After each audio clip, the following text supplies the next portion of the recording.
Romanos capítulo 12.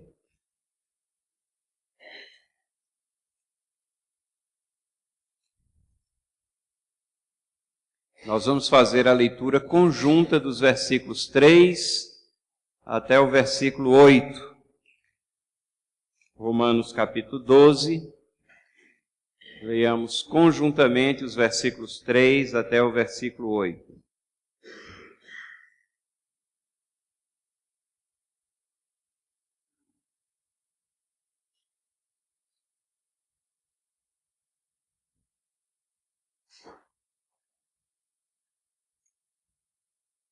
Vamos ler? Porque pela graça que me foi dada, digo a cada um dentre vós, que não pense de si mesmo além do que convém, antes pense com moderação, segundo a medida da fé que Deus repartiu a cada um. Porque assim como num só corpo temos muitos membros, mas nem todos os membros têm a mesma função. Assim também nós, conquanto muitos, somos um só corpo em Cristo e membros uns dos outros, tendo, porém, diferentes dons segundo a graça que nos foi dada. Se profecia, seja segundo a proporção da fé. Se ministério, dediquemo-nos ao ministério. Ou o que ensina, esmere-se em fazê-lo. Ou o que exorta, faça-o com dedicação, o que contribui com liberalidade, o que preside com diligência, quem exerce misericórdia com alegria. Vamos orar? Pedimos, Senhor Deus, que Tu abençoes agora a exposição da Tua palavra, possamos aplicá-la em nossas vidas, e que possamos ser servos habilitados Teus no Teu reino. Perdoa os nossos pecados, falhas, concentra a nossa atenção agora nos Teus ensinamentos, em nome de Jesus. Amém. Meus irmãos, nessa manhã eu gostaria de ler e, como já lemos, e meditar com vocês em determinações práticas para a vida que nós temos contidas aqui nesse trecho. Determinações que vêm da palavra de Deus, práticas para a vida. Na vida que nós lemos aqui, nós provavelmente estávamos pensando essencialmente na igreja. Sim, esse é o objetivo primário do texto, falar àqueles crentes que se congregam e que participam de uma congregação do povo de Deus, e indicando como deve ser a atitude, como deve ser a postura, e dando explicações sobre o que acontece e ocorre na igreja. Mas na medida também que nós meditamos e lemos, nós vemos que ele está dando aqui princípios que devem sim ser aplicados à nossa postura no dia a dia, nas nossas atividades, posturas para toda a vida. E é nesse sentido que nós queremos alinhar aqui os nossos pensamentos. Apenas uma palavra sobre o contexto do texto que nós acabamos de ler. Ele está aqui no capítulo 12 de Romanos. Do capítulo 1 ao capítulo 11, Paulo fez várias exposições doutrinárias. Ele estava ensinando o povo de Deus sobre doutrinas fundamentais da fé cristã. Começando com aquelas que mostram a intensa pecaminosidade da raça humana. Começando com o ensinamento de que não há um justo, não há um sequer. Ninguém pode chegar perante Deus querendo confiar em seus próprios méritos e achar que vai escapar da punição do inferno, porque todos nós somos pecados, destituídos estamos da glória de Deus, a não ser pela graça que provém de Deus, pela misericórdia que se derrama na pessoa de Cristo, aquele que foi o segundo Adão, conforme o ensinamento de Paulo. Se o pecado entrou pelo primeiro Adão, salvação entra pelo segundo Adão, aquele que é o único capaz de receber sobre si a punição dos nossos pecados e transmitir a nós a justiça que é dele. inerentemente dele, porque ele nunca transgrediu nenhuma parte da lei, mas foi morto, sacrificado, crucificado pelos nossos pecados. Mas é esse Cristo que obteve a vitória, e então essa vitória sobre a morte é nossa também. E é por isso que nós somos resgatados do pecado e apresentados a Deus como esse povo resgatado por Cristo Jesus. E nessa primeira parte de Romanos, Paulo vem falando disso, que ninguém tem de que se gloriar, e ele trata também dos judeus, dizendo que muito menos eles têm de que se gloriar, mesmo tendo toda a linhagem, mesmo tendo sido os guardiões dos oráculos de Deus, mesmo tendo um papel importantíssimo na história da redenção, mas a salvação, ele ensina, sempre foi pela fé, e Abraão foi justificado pela fé que teve em Deus, não pelas obras. E nessa exposição ele vai também ensinando doutrinas relacionadas com a soberania de Deus, como ele é soberano, como é ele que é o Senhor dos nossos destinos, das nossas ações, como nós podemos ter a confiança de que ele vai cumprir as suas promessas na sua inteireza, exatamente porque ele é soberano, porque ele tem um plano e executa esse plano ao longo da história. E um pouquinho antes do capítulo 12, ele fecha essa primeira parte assim com esse hino de glorificação a Deus. O próprio Paulo, que está expondo as doutrinas da palavra de Deus, as profundas doutrinas da fé cristã, ele também está maravilhado com a riqueza contida na palavra de Deus, na revelação de Deus. E esses versículos 33 a 36 do capítulo 11 são um hino de glorificação, uma doxologia sobre a sabedoria de Deus. Ele diz: ó profundidade da riqueza, tanto da sabedoria como do conhecimento de Deus, quão insondáveis são os teus juízos, quão inescrutáveis os seus caminhos. Quem, pois, conheceu a mente do Senhor? Quem foi o seu conselheiro? Ou quem primeiro lhe deu a ele, para que ele venha a ser restituído? Porque dele, por meio dele, e para ele são todas as coisas, a ele, pois, a glória eternamente. Amém. E assim ele fecha essa primeira parte de Romanos, capítulos 1 a 11, capítulos extremamente, intensamente doutrinários, ensinando coisas fundamentais da fé cristã, fazendo a exposição. E nós nos maravilhamos também, na medida que estudamos a palavra de Deus, a riqueza de conhecimento que está contida nela. Vamos estudando e uma coisa puxa outra coisa, e um texto nós vemos que está conectado ao outro texto, e todos esses textos e ensinamentos, eles se entrelaçam, se unem e nos apresentam uma visão coerente do que é esse trabalhar de Deus nas nossas vidas. Capítulo 12, ele entrando aqui então na parte prática de Romanos. São questões práticas que ele vai abordar sobre o nosso comportamento, a nossa vida. E a primeira coisa que ele coloca nos versículos 1 a 3, que antecederam, 1 e 2, que antecederam os versículos que nós lemos, ele tem esse apelo altamente emotivo, pedindo para que nós nos coloquemos como pessoas à disposição, ao serviço desse Deus maravilhoso, no qual está a nossa salvação, a nossa esperança, a nossa diretriz para essa vida. Vejam que ele diz assim: rogo-vos, é um apelo altamente emotivo. Rogo-vos, pois, palavrinha pequeníssima, mas que diz tanto. É como se Paulo estivesse dizendo: em função de tudo aquilo que eu ensinei, considerando todas as doutrinas que eu fiz a exposição. O pois aqui é baseado em cima de tudo aquilo que ele colocou, que ele expôs, que ele ensinou. Rogo-vos, pois, considerando tudo isso, pelas misericórdias de Deus, suplicando para que a graça de Deus, a misericórdia de Deus seja derramada, que apresenteis os vossos corpos por sacrifício vivo, santo e agradável a Deus, que é o vosso culto racional.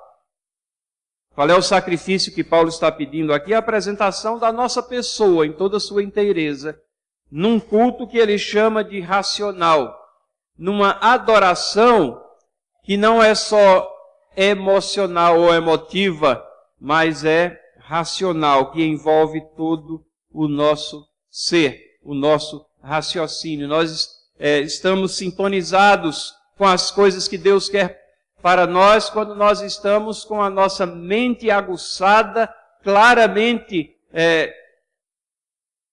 baseados no Espírito Santo que habita em nós. Nós estamos em conexão com as coisas de Deus, com a palavra de Deus, com a pessoa de Deus. E racionalmente aplicando as coisas que Ele nos ensina e que foram registradas para a nossa instrução na Sua palavra. E Ele continua que nós não devemos nos conformar, tomar a forma deste século, desta era, dessa civilização na qual nós vivemos, desse mundo tenebroso. Não, a nossa forma é diferente. Nós temos que nos transformar pela renovação de quê? Da mente, do entendimento, do conhecimento, da lucidez, para que experimenteis qual seja a boa, agradável e perfeita vontade de Deus. A fé cristã verdadeira, ela é calcada sim na experiência. Ela não é apenas uma fé estéril, uma fé intelectual, não. Ela é calcada na experiência, e a maior experiência é aquela de transformação de vida, que é um milagre operado pelo Espírito Santo em nós. Mas vejam que essa experiência, ela está intimamente ligada com essa renovação da nossa mente. E não há uma subversão aqui, onde experiência vem antes dessa lucidez de pensar, desse convencimento que nos é trazido pelo Espírito Santo de Deus. Essas coisas estão ligadas. E nós temos que renovar a nossa mente, ter um entendimento aclarado, reconhecer quem é Deus, reconhecer que nada somos para que nós possamos experimentar o quê? A boa, agradável e perfeita vontade de Deus.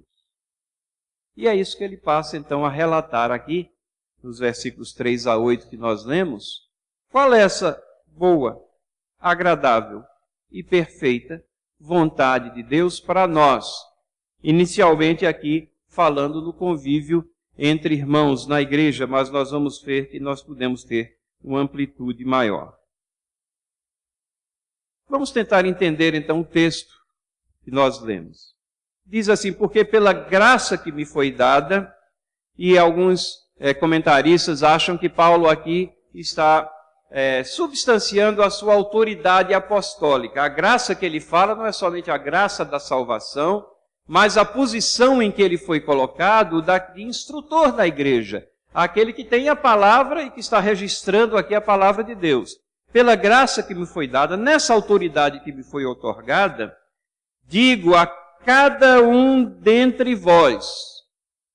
Cada um.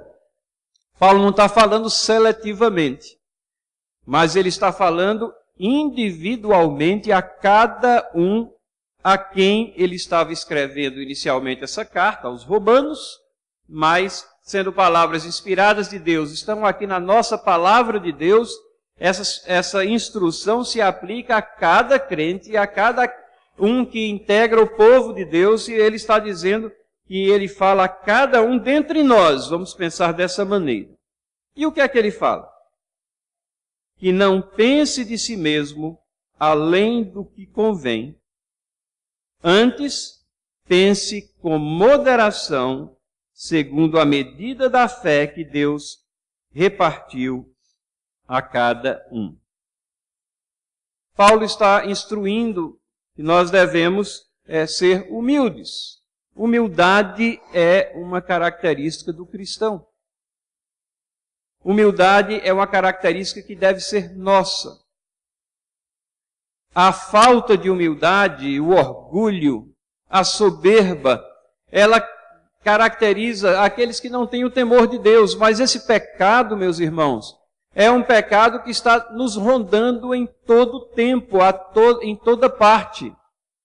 Como é fácil nós nos acharmos superiores a uma pessoa, a outra, ou que sabemos mais, ou ter uma atitude de desprezo. Então a primeira palavra de Paulo aqui é esse apelo à humildade. Nós não devemos pensar de nós mesmos além do que convém.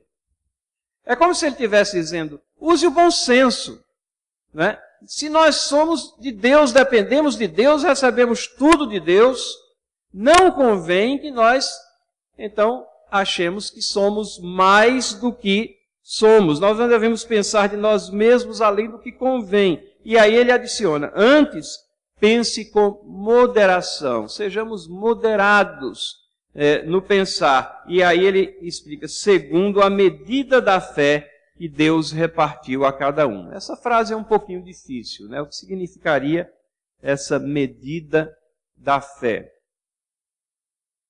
A palavra fé é utilizada não somente nesse verso aqui, que nós lemos, mas mais à frente também, lá no versículo 6, ela é utilizada.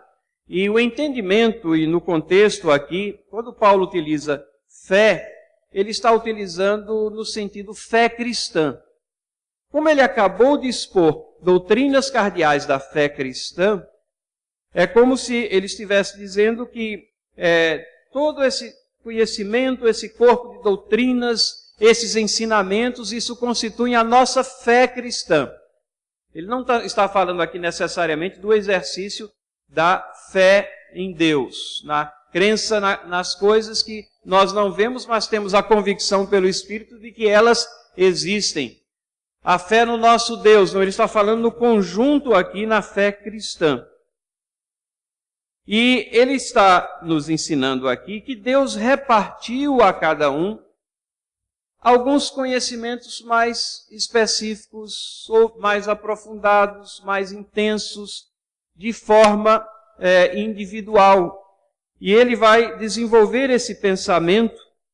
Então nós devemos nos contentar e discernir aquilo que Deus nos deu como habilidades, capacitação, e estarmos dentro dessa esfera contentes, sem pensar mais de nós mesmos do que aquilo que somos, e procurando servir a Deus ao máximo na medida dessa fé que Ele repartiu a cada um. A palavra aqui, medida, é metron, né, de onde vem metro, né, medida. Então é uma medição que Deus, no seu soberano conselho, Ele reparte para cada um, tanto talentos como conhecimento, e dessa forma o corpo de Cristo, a sua igreja, ela conjuntamente ela vai à frente, progredindo na tarefa de expandir o reino de Deus e proclamar as suas verdades. E ele passa a explicar isso daqui exatamente com essa metáfora aqui do corpo, né? Porque assim como num só corpo temos muitos membros, mas nem todos os membros têm a mesma função. Nem todos os membros têm a mesma função. Um corpo tem muitos membros, né? Mas o dedo mindinho está aqui, tem uma função. O polegar está aqui, tem uma outra função. Aqueles que têm a infelicidade, às vezes, de perder uma das partes da mão, sabem quanta dificuldade tem a perda daquele membro. Ele tem uma função determinada, né? Os nossos pés nos sustentam, as nossas mãos pegam as coisas que nós precisamos, os nossos olhos veem, assim cada membro num corpo humano tem uma função determinada. E não adianta, não é? O olho querer ser mão, ou o pé querer ser mão, ou a mão pé. Né? Nós sabemos que é possível treinar quando há ausência de um desses membros. Mas, falando aqui num corpo humano que está em toda a sua inteireza, nós sabemos que cada membro tem a sua função. E Paulo aqui, ele está usando essa analogia do corpo, algo que ele faz também lá na primeira carta aos Coríntios, em várias ocasiões ele também faz a mesma analogia, mostrando que nós somos um corpo, Jesus Cristo é a cabeça desse corpo, nós temos um direcionamento que vem de Cristo Jesus, e cada um com a nossa função. Esse é o repartir da fé, é a nossa função, a nossa adequação do corpo de Cristo, que nós devemos preencher na sua totalidade, mas sem querer atropelar uns aos outros, trabalhando em harmonia, conjuntamente, debaixo do direcionamento de Cristo. Versículo 5, assim também nós, conquanto muitos somos um só corpo em Cristo e membros uns dos outros. E quando qualquer parte do corpo sofre, o resto do corpo também sofre com aquela parte, né? A harmonia vai nos momentos de alegria, nos momentos de tristeza, nos momentos de sustentação, nos momentos de apoio. O reverendo Nicodemos estava pregando aqui no domingo passado, né, com uma parte do corpo dele que está em recuperação pelo acidente que ele sofreu. Então, normalmente ele batiza com a mão direita, mas no domingo passado ele batizou com a mão esquerda. Então, o corpo ali em harmonia, um ajudando o outro para que as funções sejam realizadas, concretizadas.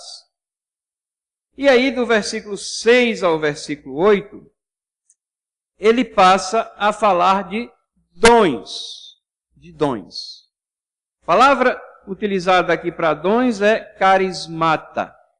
Carismata. E não é interessante que quando ele começa a falar de dons, e são 7 que ele coloca aqui, esses dons carismáticos que ele fala aqui não tem nenhum daqueles dons extraordinários que são mencionados em outras relações. Não é a única relação de dom que é feita na Bíblia. Lá em 1 Coríntios, nós temos em 2 situações, no capítulo 12, são relacionados 9 dons, no capítulo 12, 8 a 10, 9 dons, no capítulo 12, versículos 28 e 29, 8 dons. Então, Paulo tem várias listas assim. Efésios 4, 11, 4 dons são mencionados, mas às vezes Paulo está mencionando não somente dons, mas ofícios.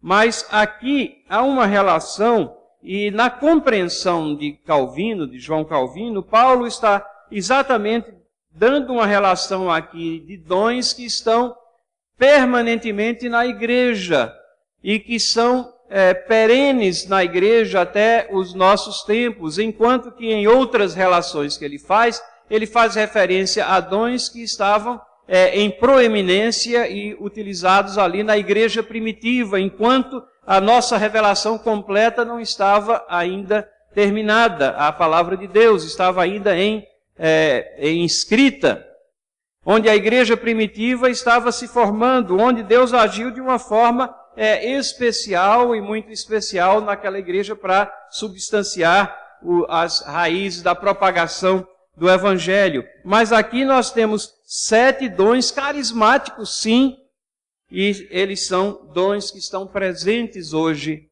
na nossa igreja, nas nossas igrejas, no meio do povo de Deus. 7 dons. Tendo, pois, diferentes dons, segundo a graça que nos foi dada. Esses dons, poderíamos chamar dessas habilidades especiais, ou desse direcionamento especial que Deus nos faz. E ao longo da nossa vida, Ele vai nos capacitando e nós vamos aguçando essas possibilidades de ação dentro da igreja de Deus. Eles são relacionados à frente e são colocados aqui como sendo fruto da graça de Deus. E ele começa a relacionar esses dons. São eles: proclamação, serviço, ensino, exortação ou aconselhamento, contribuição, que nós podemos interpretar às vezes como repartição, vamos chegar nele, liderança ou presidência, e por último, beneficência. E Paulo passa a falar, então, dos dons a partir do versículo 6. Tendo, pois, diferentes dons segundo a graça que nos foi dada, se profecia, seja segundo a proporção da fé. E eu chamei esse dom de proclamação. Mas você vai dizer, mas está dizendo aqui profecia. Bom, se você estava aqui também, alguns domingos atrás, quando o reverendo Augusto pregou lá em Lucas, e ele explicou muito bem que a palavra profecia não significa simplesmente predição do futuro.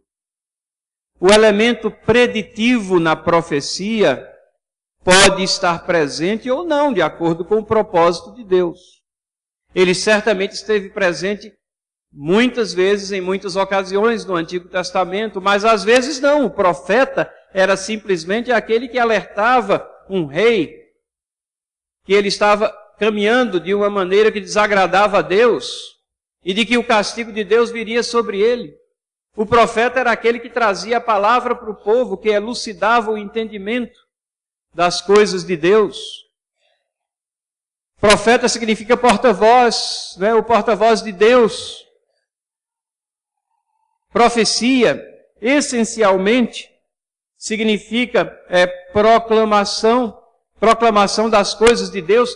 Pode estar incluso ou não o elemento preditivo, mas essencialmente nós temos até uma descrição do que é profecia lá em 1 Coríntios, capítulo 14, versículo 3. 1 Coríntios, capítulo 14.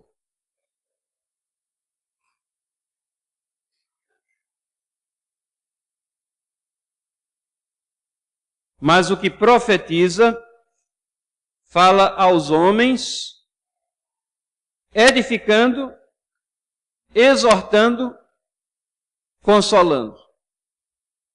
O que é a palavra profética? Não é satisfazer a curiosidade mórbida sobre o futuro, mas é aquela palavra que vem de Deus e edifica, exorta, consola. É a proclamação das verdades de Deus.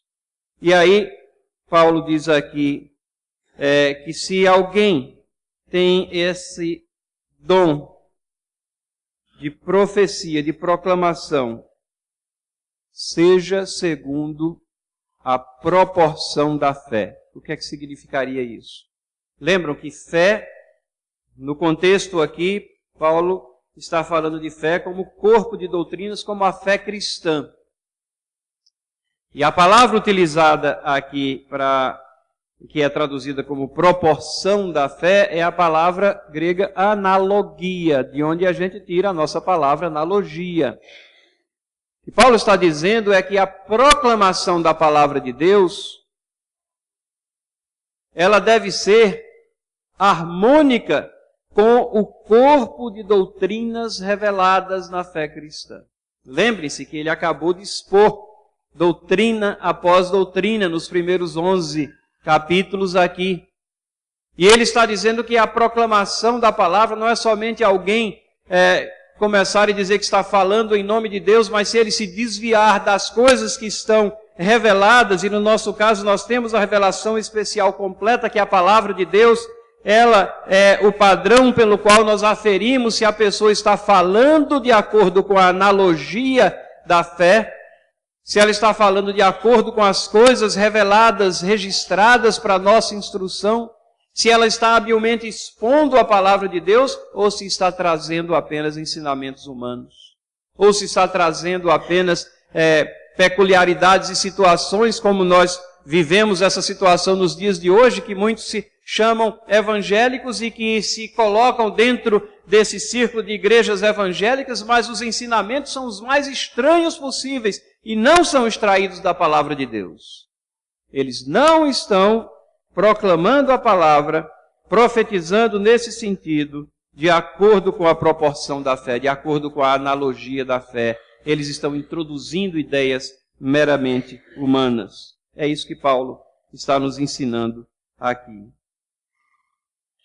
Se ministério, na continuidade aqui no versículo 7, dediquemo-nos ao ministério. A palavra ministério aqui é diaconia, que significa serviço. Então, por isso que eu estou chamando aqui o dom de serviço. O primeiro, proclamação. O segundo, serviço. E lembre-se que Paulo não está falando aqui de ofícios dentro da igreja. Ele está falando de dons, de habilidades concedidas por Deus. Ele não está falando que a igreja tem 7 ofícios. Não. Ele está dizendo que esses dons são dados por Deus, na sua soberana vontade, Ele os reparte da maneira como ele acha que devem ser repartidos, e eles podem estar presentes, às vezes mais de um em uma pessoa, é possível, e às vezes eles estão presentes em pessoas que têm ofícios até diferentes, mas têm aquela tendência que nós observamos, que muitas vezes é exatamente o dom que Deus deu àquela pessoa de agir de acordo com essas áreas aqui que ele está expondo. Então, aquele que tem esse dom de servir, que se dedique ao serviço. E aí na igreja nós temos um ofício específico, que é o diaconato, onde aqueles que têm são reconhecidos pela igreja, que têm essa habilidade, esse dom, eles são colocados aí nesse ofício. O que ensina, esmere-se em fazê-lo. Algumas pessoas têm o dom de proclamar a palavra, outros têm o dom de servir, outros têm o dom de ensinar.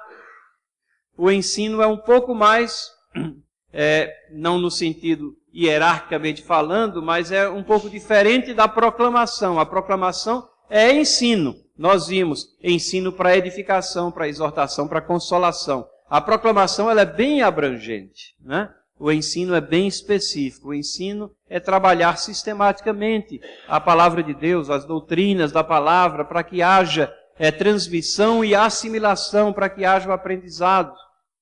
Então aqui nós temos pessoas que têm esse dom de ensinar, e aqui nós encontramos como a igreja necessita e utiliza esse dom. O que ensina, esmere-se em fazê-lo.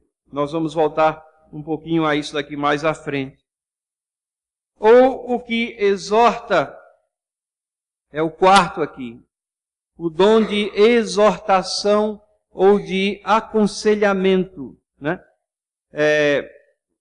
O Charles Hodge faz um comentário sobre esse dom de exortação. E ele diz que o ensino está muito ligado à questão da mente, do convencimento, enquanto que a exortação é algo que vai profundamente conectado à consciência e às emoções. As pessoas precisam ser exortadas, muitas vezes elas estão cegas no entendimento, mas o apelo à consciência, às emoções. A exortação é aquele momento onde você trabalha muitas vezes não somente coletivamente, mas intensamente individualmente. O aconselhamento, aonde você confronta a situação vivida com aquilo que a palavra de Deus tem a dizer sobre aquelas situações, sobre as circunstâncias do dia a dia, sobre as tribulações, sobre os problemas que nós atravessamos nessa vida, ou sobre pecados que estão presentes em uma vida e você tem que tratar especificamente. E aqui entram pessoas que são capacitadas por Deus, e nós sabemos que existem aquelas que têm o dom de exortar, o dom de aconselhar. Muitas vezes, pessoas não ouvem várias outras, mas tem algumas que elas ouvem, se abrem a elas, e essas têm essa possibilidade de Deus de penetrar profundamente na alma daquele que está sendo aconselhado, daquela pessoa que está necessitando da exortação, do aconselhamento. O que exorta, faça-o com dedicação, exige dedicação. O que contribui, diz aqui o texto, com liberalidade. Aqui a gente às vezes pode tirar a ideia errada, dizendo, então contribuição é um dom, e é só de algumas pessoas, e como nós somos muitos membros num corpo, então eu não sou daqueles que contribuem, né? E tem alguém que contribui, então eu vou ficar quieto no meu canto. Não, não é bem assim. As exortações para que todos nós venhamos a contribuir, para que todos nós venhamos a dizimar, a reconhecer Deus como o dono de tudo, e que simbolicamente nós apenas, quando dizimamos ou ofertamos, estamos prestando um ato de culto, reconhecendo a soberania dele sobre as nossas vidas e sobre tudo aquilo, todas as bênçãos materiais que ele nos dá. Isso está, né, bem delineado em outras passagens da palavra de Deus. Mas aqui nós também podemos entender contribuir como repartir. E eu acho que a menção aqui, ela diz muito com relação à administração. Administração dentro da igreja de Deus.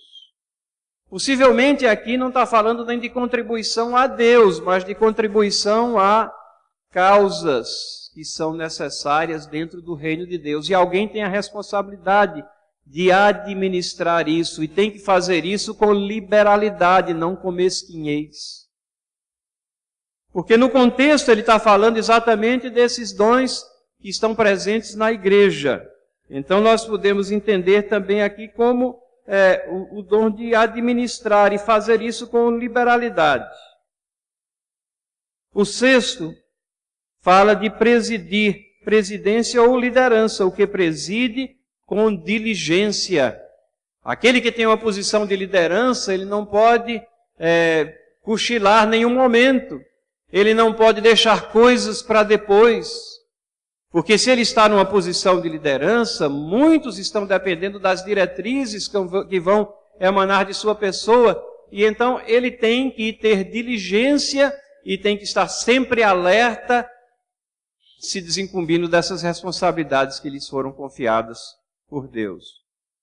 E por último, quem exerce misericórdia, e aqui há uma exortação curiosa, mas tão necessária, com alegria. Com alegria. Estava lendo um comentário sobre essa situação de quem trabalha em beneficência ou de quem trabalha, às vezes, numa ala de emergência de hospital, onde está ali exercitando misericórdia, né, porque está cuidando de pessoas que estão feridas, que estão doloridas, que têm algum problema. E como é fácil que essas pessoas que estão continuadamente nessas situações, elas vão ficando de coração e semblante endurecido, até como um mecanismo de proteção, porque elas estão confrontando as necessidades, as agruras da vida, as tribulações, as dores, continuadamente.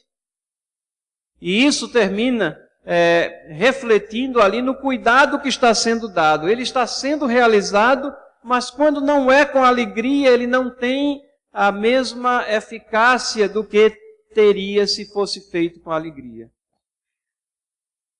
João Calvino, sobre essa situação aqui, ele diz o seguinte: quando nós estamos auxiliando pessoas dentro da igreja, dentro do povo de Deus, quando nós estamos auxiliando materialmente alguém, essas pessoas já se acham fragilizadas. Essas pessoas já se acham bastante machucadas pela situação em que estão. E se elas não são tratadas de uma maneira adequada e recebidas com alegria, e a ação de ajudar, quando não é feita com alegria, muitas vezes pode ser uma afronta, diz Calvino, àquelas pessoas que estão precisando da ajuda. E nós sabemos isso na prática, no nosso dia a dia, na nossa vida. Nós já encontramos situações como essa, que pessoas que precisam de ajuda, às vezes elas têm que ser abordadas com alegria, com descontração, até para convencê-las de que a ajuda é necessária e de que elas precisam de aceitar aquilo de forma descontraída. Então, aquele que exerce misericórdia, que o faça com alegria. Então, são 7 dons aqui que são relacionados por Paulo. 7 dons, e ele está falando, primariamente, como eu disse, de uma maneira ao povo de Deus. Primariamente, ele está falando a situação eclesiástica dentro da igreja, mas no início eu disse que nós iríamos ver determinações práticas para a vida. Porque, irmãos, se nós não carregarmos para fora, para o nosso dia a dia, os ensinamentos que nós temos na palavra de Deus, e que nós temos sim que praticar na igreja, mas se nós não carregarmos o mesmo espírito, o mesmo ensinamento, a mesma postura de vida lá para fora, o nosso testemunho vai fraquejar, não vai ser eficiente. Nós não vamos poder ser verdadeiramente sal da terra, luz do mundo. Nós temos que fazer a diferença? E então, algumas aplicações aqui para o nosso dia a dia. Primeiro, a necessidade de ausência de arrogância. Não é somente na igreja. Não é somente na igreja onde nós vamos nos contentar que cada um tem um chamado, um dom, e então harmonicamente nós vamos conviver com os irmãos. Não, na igreja é extremamente necessário. Somos povo de Deus, se nós não demonstrarmos isso na igreja, ai de nós. Se não demonstrarmos humildade na igreja, que tipo de crente nós somos? Mas isso significa também que nós não podemos ser arrogantes aí fora, no trabalho, na escola. Nós não devemos pensar mais de nós mesmos, além do que convém. Nós não podemos ser conhecidos como pessoas arrogantes. Pessoas que não ouvem, que falam o tempo todo de si mesmos, das coisas que fizemos, das coisas que realizamos, que trancam os ouvidos para ouvir o que os outros têm a dizer, que são insensíveis muitas vezes a aconselhamentos, a direcionamentos. Não podemos ser arrogantes como crentes, como servos de Deus, temos que carregar essa mesma postura também na prática da vida. Segunda lição que nós tiramos aqui é também de contentamento na nossa vocação, no nosso chamado, da mesma forma como Deus nos deu dons especiais, específicos dentro da igreja, e Ele quer que nós os exercitemos na sua extensão. Ele também abre portas ou fecha portas na nossa vida, na nossa carreira, nos nossos estudos. E não é errado nós estarmos planejando e avidamente procurando os melhores caminhos, mas nós não podemos ser descontentes na nossa vocação, no nosso chamado. Nós temos que ter reconhecimento da nossa capacitação e pedir a Deus que nos capacite naquilo que é o nosso talento, o nosso pendor. E ao mesmo tempo, nós temos que ter um intenso reconhecimento da capacitação de outros. No nosso trabalho, na escola, saber que o professor que está ali ensinando é o professor, ele tem autoridade. No trabalho, saber que outros colegas de trabalho têm capacitações diferentes. Acabar com essa história de estarmos sempre nos comparando uns aos outros e criando sentimentos de injustiça, raízes de amargura, porque o reconhecimento nosso não está sendo igual ao de A ou de B. Procuremos fazer o melhor.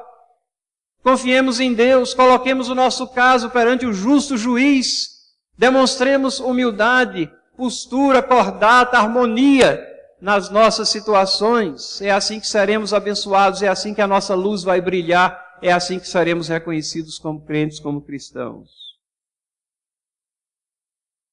Uma terceira lição.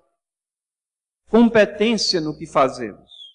Competência no que fazemos. Nós vemos aqui que dentro da igreja, Paulo falando aqui, ele diz que aquele que proclama a palavra tem que ser competente na própria palavra para que fale segundo a analogia da fé, senão vai estar falando coisas estranhas aí.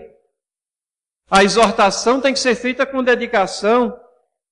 O exercício da misericórdia com alegria. Assim, cada um desses dons ele tem uma qualificação. Então, competência naquilo que fazemos é outra lição que nós extraímos aqui para o nosso dia a dia.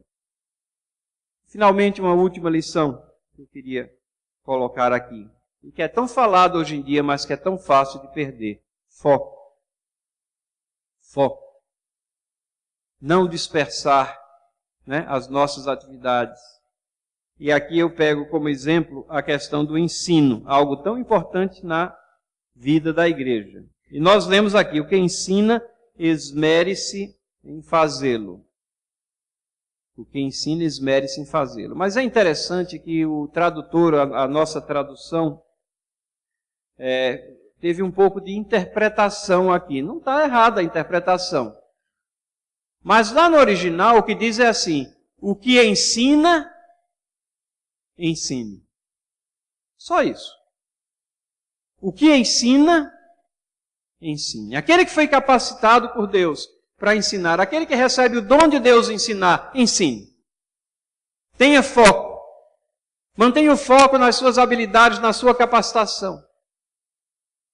Não disperse as suas energias, a sua atenção.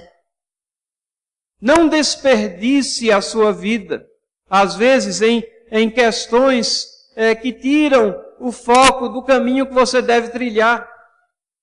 O que ensina, ensine. Então, aquilo que você tem que fazer, aquilo que foi colocado em suas mãos para fazer, faça. Faça, exercite a sua capacidade, a sua habilitação. É esse o ensinamento que nós temos aqui. Especificamente nesse caso, mas creio que se aplica também em todas as áreas e situações da nossa vida. Irmãos, como eu disse, a palavra de Deus é extremamente rica na sua instrução e no ensinamento que ela tem, principalmente quando conjugamos com outros trechos da palavra de Deus. Paulo continua aqui, nos versículos 9 em diante, dando mais exortações e ensinamentos práticos aqui, principalmente agora focando a sua atenção no amor, na esperança, voltando à questão da hospitalidade, beneficência e tantas outras exortações práticas que são dadas aqui, não somente para a vida da igreja, primariamente e essencialmente sim, mas questões tão práticas, tão necessárias, tão essenciais para a nossa vida, que nós não sejamos negligentes no nosso estudo, não sejamos negligentes na aplicação dessas exortações, aconselhamentos, direcionamentos. Eles vêm de Deus. Eles objetivam o que há de melhor para o seu povo, para cada um de nós. Que Ele possa nos capacitar em cada uma dessas áreas que Ele divide entre nós como corpo de Cristo e que nós façamos verdadeiramente a diferença na sociedade em que vivemos, uma sociedade tão tenebrosa, tão cheia de pecado e que está encontrando cada vez menos barreiras para exteriorizar o pecado e a violência. Que nós sejamos luzeiros nessa sociedade tenebrosa, vivendo o Evangelho, proclamando as verdades de Deus, proclamando o Evangelho Salvador de Cristo Jesus que é vivido em nossas vidas. Vamos orar? Senhor, Tu conheces as nossas vidas, as situações que atravessamos e vivemos. Tu sabes se temos sido arrogantes, se temos demonstrado falta de humildade, se temos desperdiçado nossas vidas, às vezes, Senhor, sem procurar aquilo que Tu nos concedesses na Tua graça e misericórdia, as habilidades e talentos que Tu colocasses em cada um de nós. Dá-nos, Senhor, convicção de que Tu és a fonte de tudo, o doador de todas as coisas. Tudo que somos devemos a Ti. Livra-nos, Senhor, da depressão, livra-nos do sentimento de incapacidade, dá-nos, por outro lado, o espírito de discernir, Senhor, aquilo que Tu queres de nós e as áreas que somos capacitados para que possamos preenchê-las com toda intensidade para a Tua glória, não para a nossa, mas para o crescimento da Tua igreja também, para a proclamação do Teu Evangelho. E faz-nos, Senhor, pessoas que são focadas naquilo que fazemos, humildes na postura que temos diante dos demais, conscientes de que o conhecimento, as habilidades são repartidas por tantas pessoas e que nós temos que trabalhar em conjunto. E que trabalhando assim harmonicamente, com palavras serenas de sabedoria, proclamando as Tuas verdades com nossa vida e com nossas palavras, que o Teu reino seja expandido através de nós. Em nome de Jesus. Amém.